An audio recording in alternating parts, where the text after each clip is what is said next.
surplombant la mer Méditerranée, est mondialement connue pour sa beauté architecturale et son caractère culturel. Barcelone est l'une des villes les plus branchées d'Europe. Le charme et les rythmes plus lents de la vieille ville, l'ambiance avant-gardiste des quartiers plus modernes et les rythmes rapides de l'une des villes les plus visitées au monde coexistent à Barcelone. Vous venez à Barcelone pour 1000 raisons.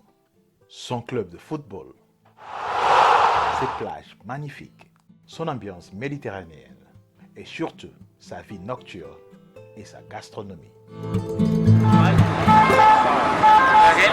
Avec une population de plus d'1,6 million d'habitants, la ville de Barcelone est la capitale et la plus grande ville de la communauté autonome de Catalogne, qui est désignée comme nationalité par son statut d'autonomie.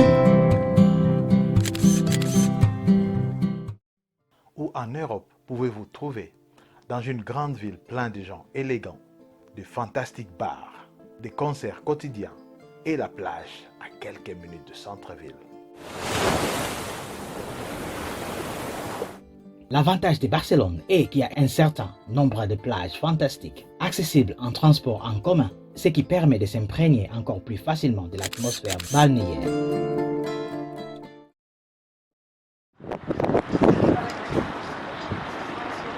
Avec sa magnifique architecture catalane et son littoral immaculé, il n'est pas étonnant que Barcelone soit l'une des principales destinations touristiques d'Europe. Mais plus de 300 vols sont signalés chaque jour dans cette ville spectaculaire, ce qui lui a valu la réputation de capitale mondiale des pickpockets. Nous avions été prévenus des pickpockets à Barcelone. Même à la réception de l'hôtel où nous logions, ils nous ont dit que le pickpocket pouvait devenir très agressif. Nous devions donc être prudents.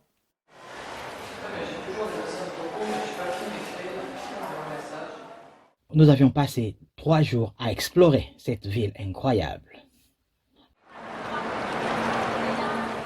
Ce fut 3 jours très chargés car nous voulions découvrir la majorité des attractions touristiques les plus importantes et les plus populaires de la ville. Et croyez-moi, il y a beaucoup d'attractions à Barcelone.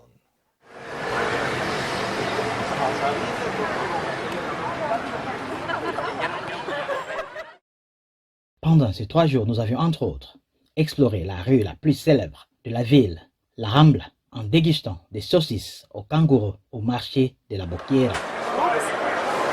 Just doing some kangaroo sausage. Kangaroo sausage, kangaroo.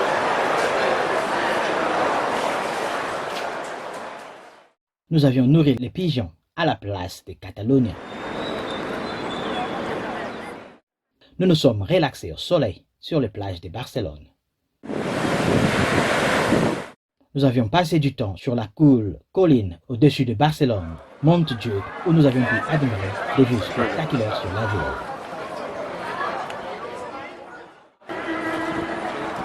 Nous sommes devenus saints à la cathédrale de Barcelone.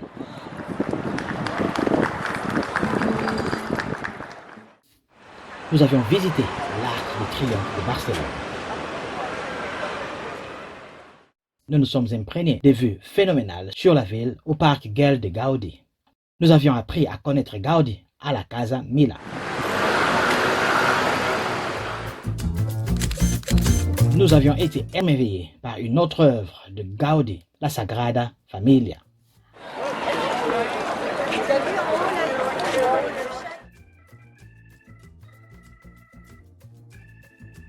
Architecte et designer Antoni Gaudí était à l'avant-garde du mouvement Art Nouveau en Espagne. Le travail de Gaudí est admiré par les architectes du monde entier comme étant l'un des styles architecturaux les plus uniques et distinctifs. Son travail a grandement influencé les visages de l'architecture de Barcelone et vous verrez des exemples étonnants du travail de Gaudí tout autour du centre-ville.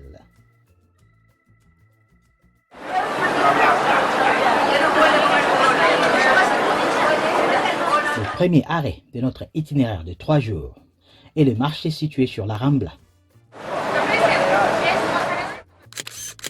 Le Mercat de la Boquera est l'un des marchés alimentaires les plus grands et les plus célèbres d'Europe et est visité à la fois par les habitants et les touristes.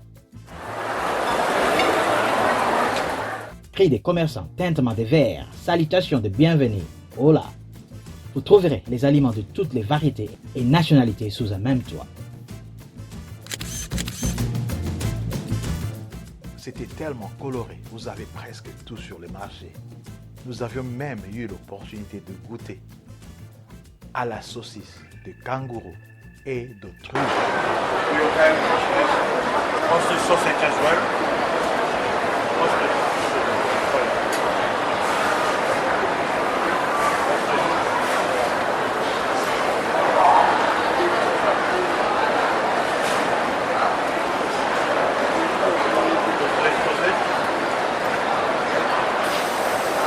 Kangaroo sausage was nice.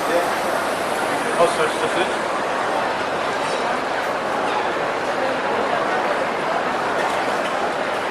Nice as well, yeah.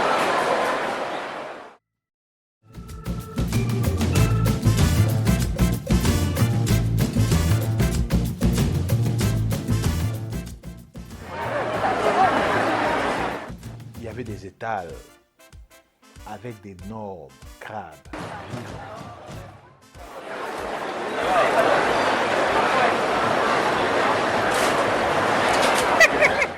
Des stands spécialisés vendent des options nombreuses et variées d'olives, des fruits des mers, des fruits, de viande, de fromage et bien plus. Que vous achetiez des ingrédients pour un pique-nique, que vous vous régaliez dans l'un des bars à tapas, ou que vous jetiez simplement un coup d'œil, vous êtes assuré de vivre une expérience mémorable.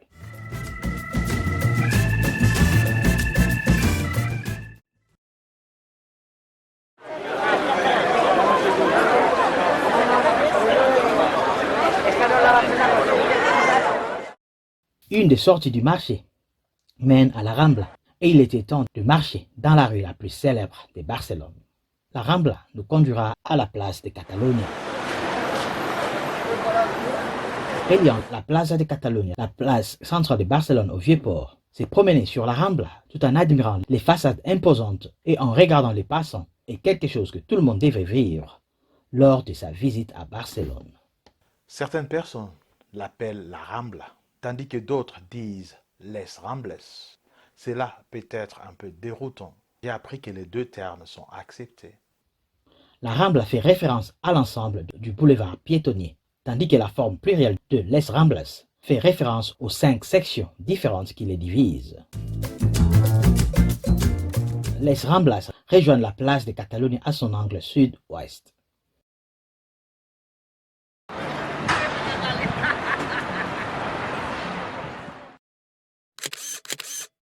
Cette place animée est le cœur de Barcelone et elle bat fort.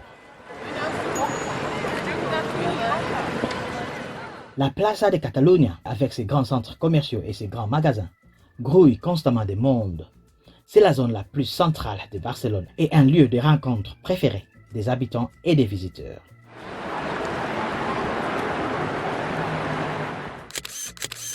Pour de nombreux voyageurs, ce sera également la principale plaque tournante du transport pour leur voyage. Il y avait beaucoup de monde et beaucoup de pigeons. Et c'était amusant de flâner sur la place, contemplant les passants.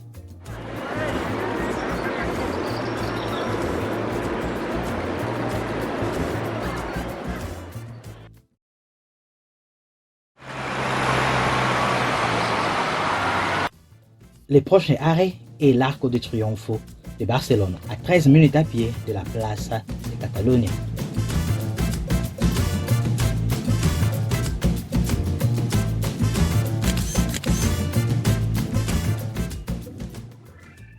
Il existe plusieurs arches célèbres dans l'architecture du monde, y compris les célèbres arcs de triomphe de Paris.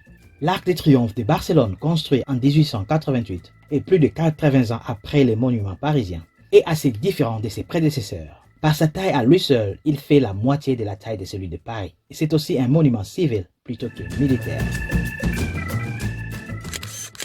J'ai été agréablement surpris de voir quelque chose qui m'a rappelé Paris. Avec ses briques rouges et sa taille, l'Arc de Triomphe de Barcelone semble plutôt mignon. Le monument a été construit à l'origine comme l'entrée principale de l'exposition universelle de 1888 à Barcelone qui a eu lieu dans le parc de la Citadelle.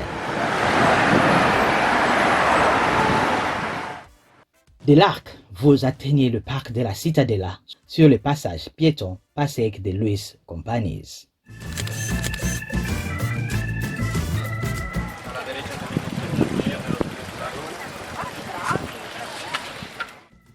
Le parc de la Cittadella est très idyllique et probablement l'oasis la plus verte de la mégapole de Barcelone. Il invite à la détente, au rebond et à de longues balades ainsi qu'à un pique-nique.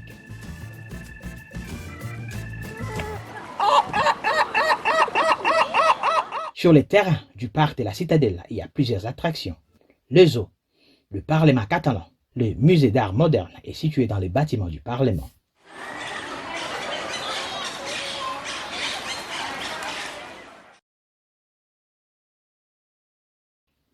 Du parc de la Cittadella, nous nous sommes dirigés vers la Casa Mila, à 24 minutes de métro.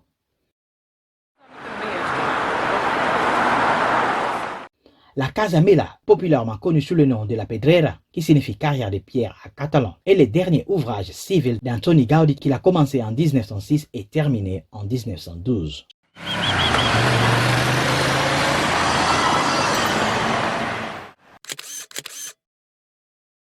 Son surnom, la Pedrera, fait référence à son aspect extérieur où la pierre a été utilisée comme matériel clé pour la conception de la façade et des balcons.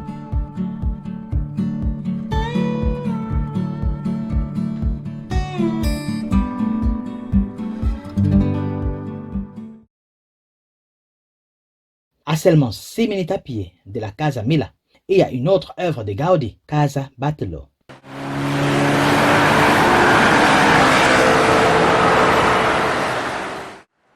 De l'extérieur, la façade de la Casa Batlló semble avoir été faite de crânes et d'eau.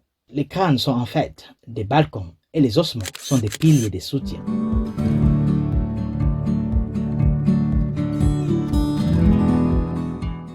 Gaudí a utilisé les couleurs et les formes trouvées dans la vie marine comme source d'inspiration pour sa créativité dans ses bâtiments.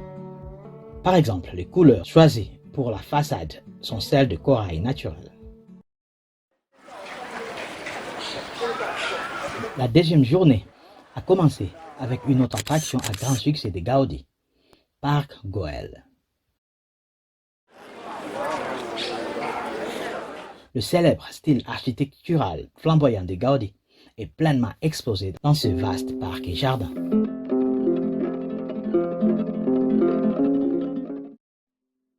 Situé à la périphérie de Barcelone, le Parc Güell est l'une des attractions touristiques les plus populaires d'Espagne. Le parc a été ouvert au public en 1922. En 1984, il a été déclaré site du patrimoine mondial par l'UNESCO.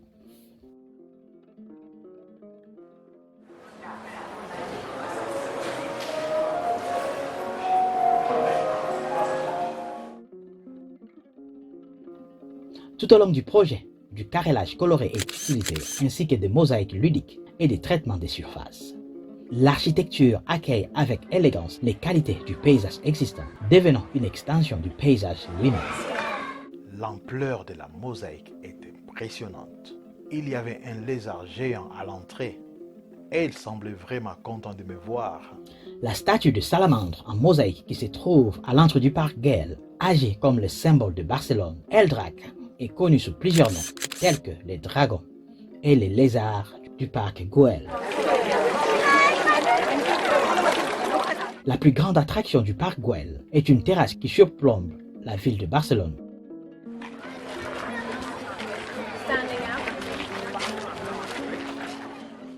Le parc Güell est l'un des exemples remarquables du modernisme catalan et une destination incontournable pour tous ceux qui visitent Barcelone.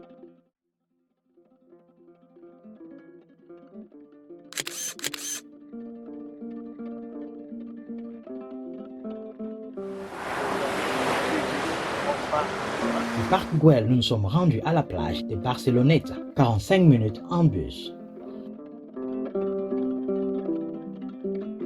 Barcelone possède un certain nombre de belles plages pour tous les goûts. Les 9 plages de Barcelone s'étendent sur 5 km et sont idéales pour profiter de la Méditerranée. Ces plages ne sont qu'à quelques minutes du centre-ville. ce qui est incroyable pour une ville européenne moderne. Avant les années 90, une grande partie de la côte de Barcelone était une friche industrielle. Grâce au rôle de la ville à temps qu'hôte des Jeux olympiques d'été de 1992, le pays a consacré du temps et beaucoup d'argent à revigorer le rivage. Ils ont en fait importé du sable à partir de l'Égypte. Ça, c'est de la dévotion. Nous avions passé du temps à la plage de Barceloneta.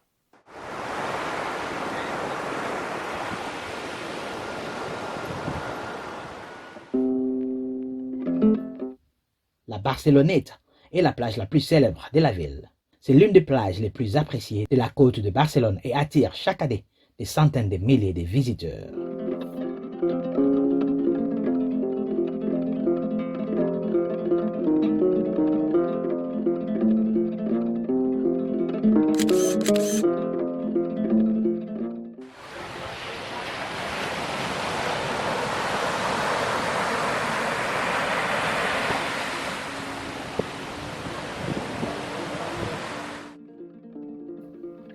La prochaine étape est la cathédrale de Barcelone, située dans le quartier gothique à 12 minutes en bus.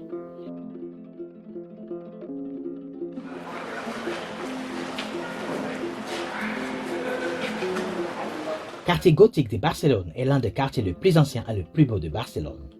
Un labyrinthe de rues étroites, plein de bars, de restaurants et de boutiques. Le quartier gothique de Barcelone est sans aucun doute l'une des zones touristiques les plus populaires de la ville. Ses rues étroites et ses innombrables bâtiments historiques contribuent à son charme énigmatique. L'un des sites les plus photographiés du quartier gothique de Barcelone, El Ponte del Bisbe, pont de l'évêque, a été construit pour l'exposition internationale de Barcelone qui a eu lieu en 1929.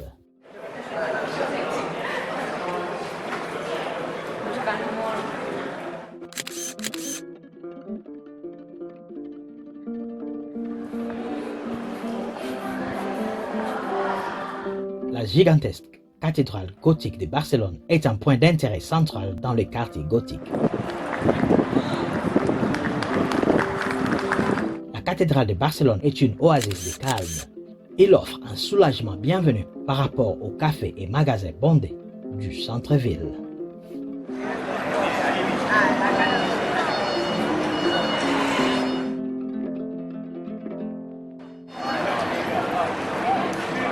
Place Réelle, un autre élément important du quartier gothique, est l'une des places les plus emblématiques de Barcelone. C'est aussi l'un des plus beaux, avec ses proportions parfaites, ses enfilades d'arcades majestueuses, ses lampadaires en fer forgé, sa fontaine et ses palmiers, un lieu en somme très photogénique. La place Rial est située à côté de la Rambla. C'est une belle place, très animée. À l'extrémité inférieure de la Rambla, nous avions atteint le monument de Christophe Colomb. Le monument de Christophe Colomb est un mémorial au grand explorateur.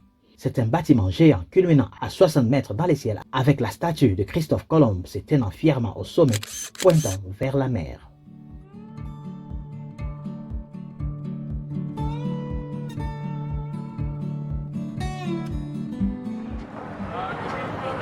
Le dernier arrêt de notre deuxième jour était le port de Barcelone au pied de la Rambla. Le port est le point de départ et d'arrivée de nombreux itinéraires de croisière en Méditerranée.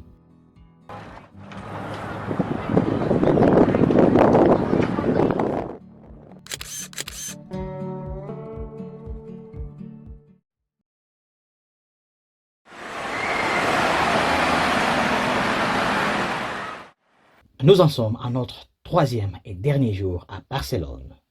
Aujourd'hui, le plan est de visiter la colline de Montjuïc et la Sagrada Familia, quelques-unes des attractions touristiques les plus populaires de Barcelone. Une colline boisée pittoresque au sud-ouest de Barcelone s'élevant à 173 mètres au-dessus du niveau de la mer entre la Plaza España et le port de commerce. Montjuïc tire son nom du catalan qui signifie montagne juive. montagnes juives et étaient autrefois les foyers de la communauté juive de la ville.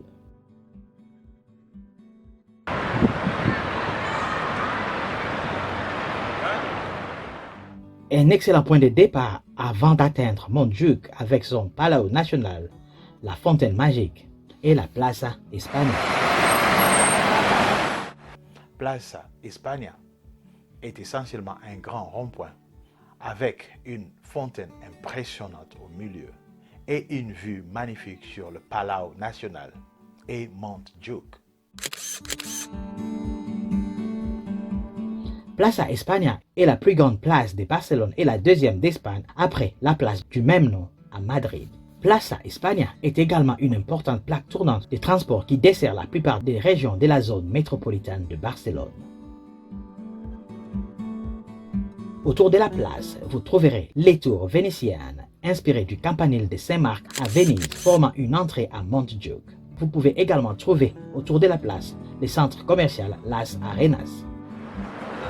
Le centre commercial Las Arenas a été construit dans une ancienne arène. Il est réparti sur 6 étages avec environ 115 boutiques, un centre de fitness, un cinéma de 12 écrans, une salle de réception et plusieurs bars et restaurants.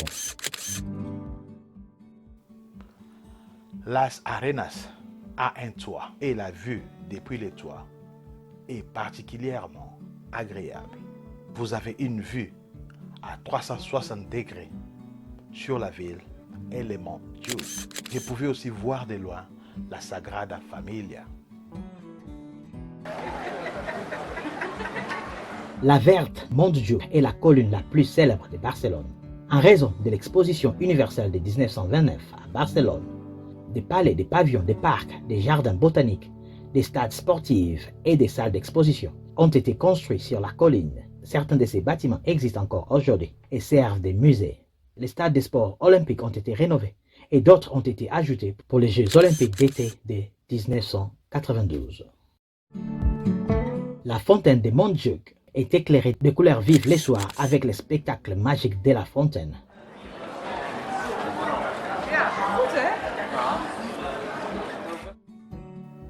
Des vues incroyables sur la ville au sommet de la colline et un emplacement superbe pour la photographie.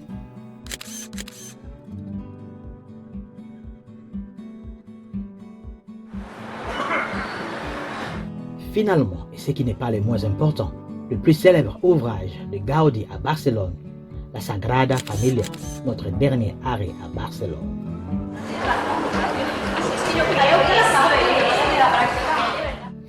Avant d'arriver à la Sagrada Familia, nous avons fait un détour par un intéressant bâtiment ressemblant à un œuf. Torres Glorias, le plus haut bâtiment de la ville, il a été construit sous le nom de Torre Akbar par les groupes Akbar et abrite son siège. L'eau étant au centre des Augas de Barcelone, la tour représente une fontaine d'eau qui change constamment d'apparence. Nous avions voulu entrer à l'intérieur du bâtiment pour prendre quelques photos, mais nous n'avions pas été autorisés.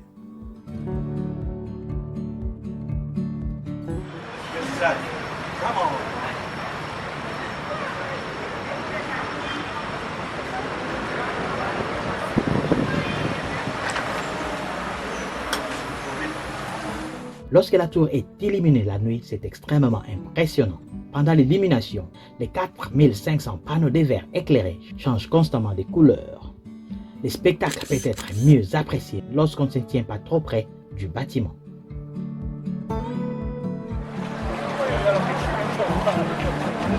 La Sagrada Familia, le bâtiment le plus emblématique de Barcelone, n'est pas seulement stylistiquement unique, mais les techniques pionnières requises pour le construire signifient qu'il se place parmi les plus grandes réalisations architecturales de l'humanité.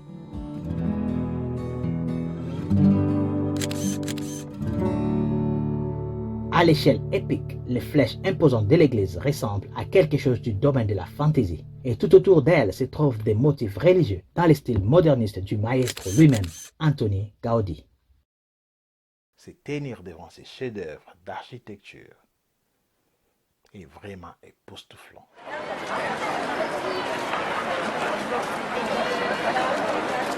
l'église est l'attraction la plus visitée d'Espagne avec des voyageurs faisant la queue autour du bâtiment pour se rapprocher et entrer à l'intérieur de cette merveille architecturale.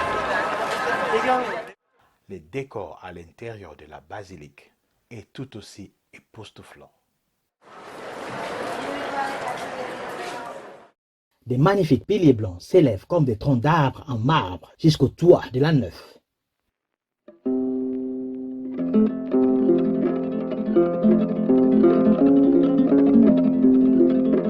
Des éclats de couleurs arc-en-ciel provenant de vitraux se reflétant sur leurs rainures géométriquement parfaites.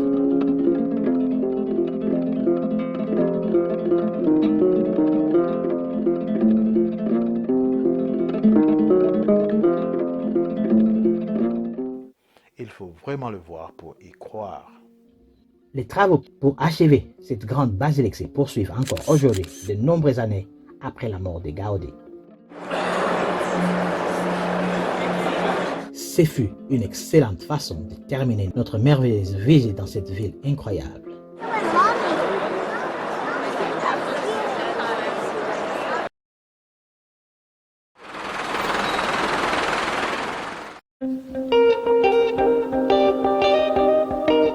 Barcelone est une ville balnéaire enchanteresse, avec une culture sans limite, une architecture époustouflante, une vie nocturne animée, une équipe de football exceptionnelle et des plages de sable.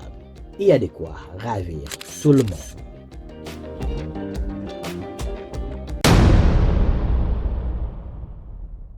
Merci d'avoir regardé la vidéo. Abonnez-vous massivement. La prochaine fois, nous vous amènerons à Lima. Jusque-là, continuez à voyager. À la prochaine.